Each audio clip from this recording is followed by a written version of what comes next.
Okay, in today's video we are going to demonstrate how to effectively use the Smart Dimension tool to be able to dimension the geometry that I've created. Whether we want a diameter, a radial, horizontal, vertical, aligned, we can do all of that with our Smart Dimension tool.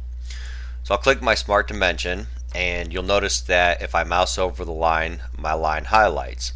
What we can do is left click one time, and what you'll see with the Smart Dimension tool is that you get an aligned dimension. So I want a horizontal dimension in this case. What I'm going to do is I'm going to right click one time and you can see IronCAD snaps to a horizontal dimension. I'll go ahead and left click once to place my dimension, highlighting again that same line, left clicking once. I right click, I get my horizontal. If I right click again, I get my vertical dimension. I can go ahead and left click again to place that dimension. In the event that we don't want our lines to overlap, what I can simply do is with that dimension highlighted, I can come over here and you can see that at the end of our line we have a little hand.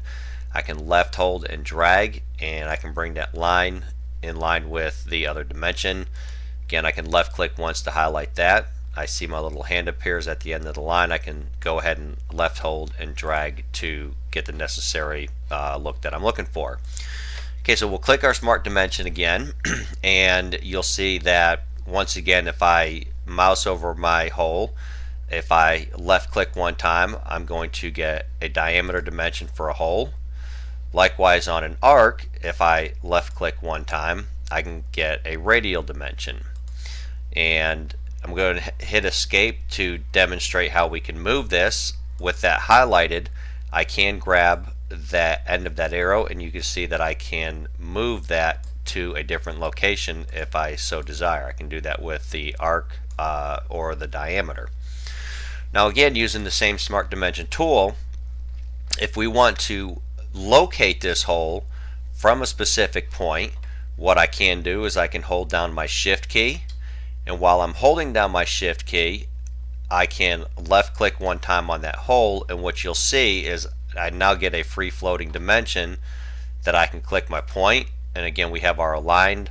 I'll right click so I can get my horizontal dimension, holding the Shift key down and clicking that hole, left clicking my point, right clicking to get horizontal, right clicking to get vertical. I can now left click and place my dimension for my hole. Same thing on our arc. If I hold my Shift key down and I left click on my arc, I left click on my point, I right click, I have horizontal, I have right click, and I have vertical. Also, you'll notice that if you are floating with your dimension, if you mouse over another dimension, you can see it will highlight and that they will align. Another nice feature is that, let's say I did not want the center of the arc, which is our default. I wanted to reference the top of that slot. What I can do with that dimension highlighted, I can right click, I can come into my properties. You'll see that we have arc options here. I can go ahead and change my start arc to minimum. I can click OK, and now I'm referencing the top of that arc rather than the center.